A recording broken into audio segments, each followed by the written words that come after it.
മൂത്രയിക്കണവരെ ലൈവായിട്ട് ഞങ്ങൾ എടുത്തു.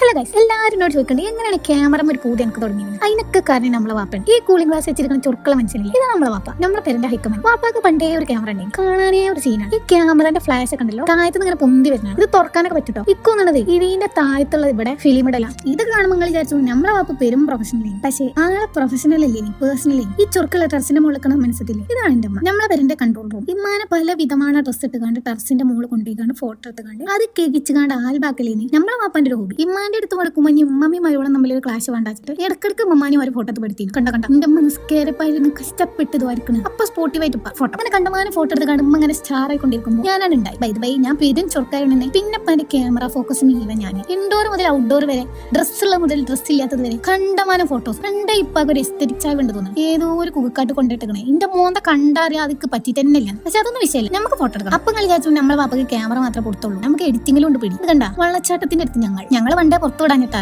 വാപ്പ ഒന്നോ വലിയൊരു മനസ്സിനായി. ഈ ഫോട്ടോയിൽ അതിന്റെ മുമ്പ് നോക്കണ്ട, ഞാൻ എയർബൻഡിനെ നുള്ളിച്ചാണെന്നാണ് ഉമ്മ പറഞ്ഞത്. ഇതൊന്നല്ല, വേറെ ഫോട്ടോ. പിന്നെ അനിയൻ മൂത്രയിക്കുന്നത് വരെ സ്പോർട്ടീവായിട്ടാണ് ഫോട്ടോ എടുക്കുന്നത്. ആരെ കൊണ്ട് വെക്കും ഇങ്ങനെ എടുക്കാൻ? നിങ്ങൾ പറയും എങ്ങനെ പിന്നെ എനിക്ക് ഈ ഫോട്ടോഗ്രാഫിനോട് കൂടിയില്ലായിരിക്കാം? ഇത്ര സ്പോർട്ടീവ് ആവാൻ നമുക്ക് ഇപ്പോഴും കഴിഞ്ഞില്ല. എന്നാലും ഈ വാപ്പാന്റെ മോളല്ലേ ഞാൻ. അപ്പം അത്ര